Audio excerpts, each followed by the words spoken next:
Good morning, ladies and gentlemen. So today we're doing a review on Motorsport Manager 3. And I played this game, I'd say about a week and a half ago, and I've been neglecting on doing a review because, well, I don't know, I've been neglecting on doing a review. I have no proper excuse for it. But I just wanted to show you guys some things that I learned along the way. So let's go ahead and play. Let's continue.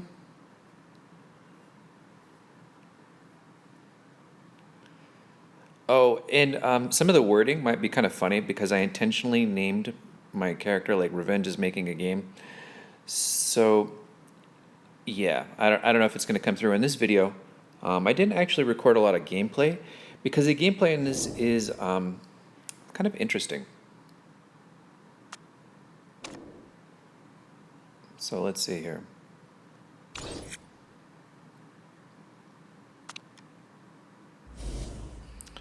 Okay, so let me see what I can do. I can't show all the different types of races that you can do right now.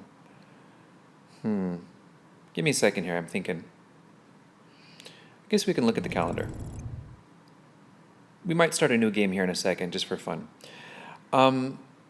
So when you look at the calendar, you can see at the bottom the critical parts. Like this is gear, this is front wing, gear, front wing, motor, brakes, front wing, etc. And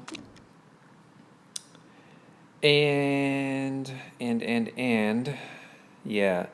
So let's back up a second here. Let's go to build parts. Build parts is going to be where you basically level up your car. And there's only one trick that I really learned here, and it's if you buy a part before you build it, it'll give you a little bit extra boost. So when you build parts, let's just take brakes for example. Okay, you'll see that gave, based on your performance from the mechanics and stuff like that, that gave, let's say, what was that, 38, 48, 54? More performance update. And then you can, do this and you can get some leadership bonuses. So, it's +5 leadership bonus, so it adds, a little bit more. And then if it's a specialist, like you're doing a rear wing and you're making a, rear wing specialist and something like this, you can expect it to be maybe a little bit higher. Just all depends. So this will give you, say 60% or 60 points better performance. But a trick that you can do is you can actually buy the part first and then get that bonus first and then build a part immediately after it. And the reason that you might want to do that is, let's show you as an example. Okay, performance. These bonuses, the little green, yellow, orangey thing, and blue bonuses that you can get are more likely here than if you actually purchase it. And the reason that you want to get those is, let's go over to our cars. Let's go cars, and then view bonus breakdown. And so, whoops, is that there? Let's see, view bonus breakdown. Okay, so both of our cars, we apparently, yeah, so this is a new season respawn. Anyway, so when you have that balance, that green, the yellow, and the blue, or the orange, whatever color that is. When you have this balance, you can end up filling the trees, and you can get some pretty powerful bonuses like first lap freedom, or super overtake and things like that. And I found super overtake to not be that aggressive, but first lap freedom is definitely something that can help you along your races. So just something to consider. So let's go back for a second here, and let's look at the let's look at how we actually got those. So when we go into our all staff, is it here? Yeah, it's here.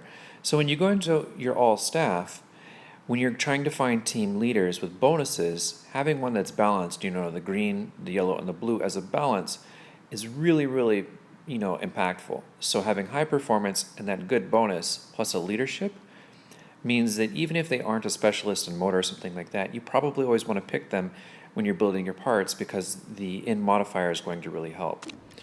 All right, let's go there.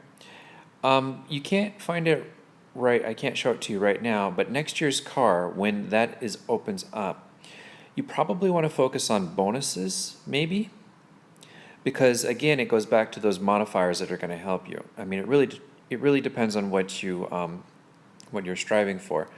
So, and because I picked performance last season, and then this season's car, it had less modifiers. So, like last season, I had all the modifiers maxed out. But this season, because the car ended up having less bonuses, inherently, I wasn't able to max them out. So you can see that the parts didn't actually, make up for it enough. So I've only got 6 that I can get here.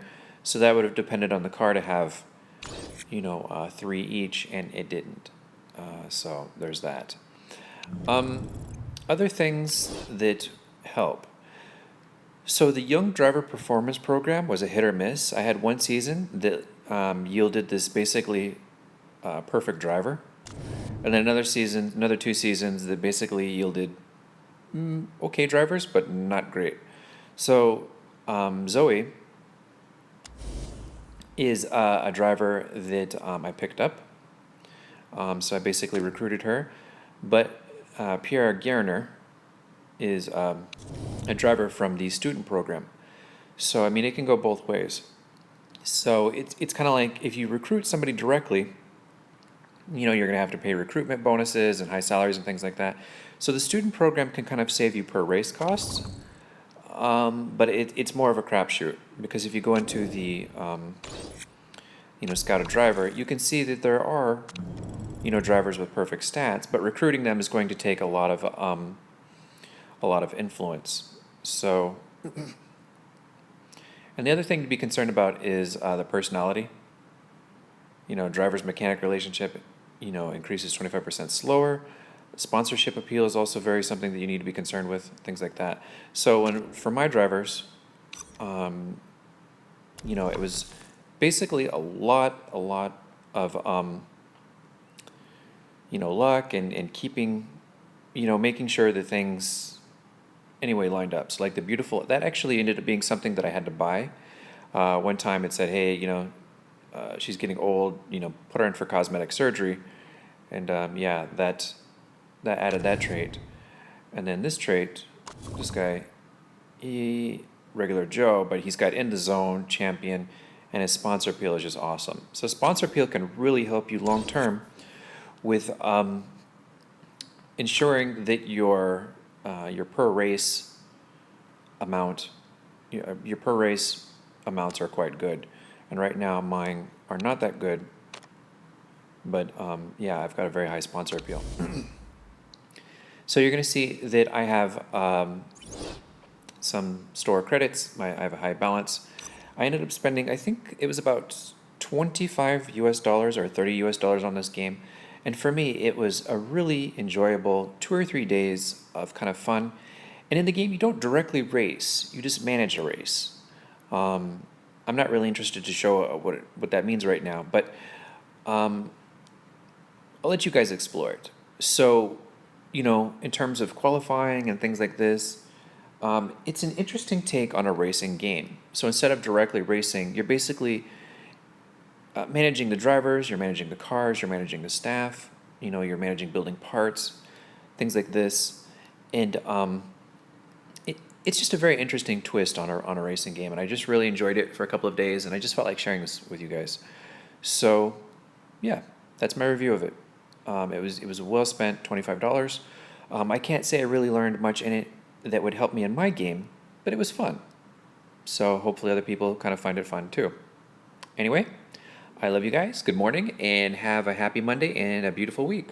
Well, assuming that you're watching this on Monday, or you could just watch this every Monday. So, okay, bye-bye for now.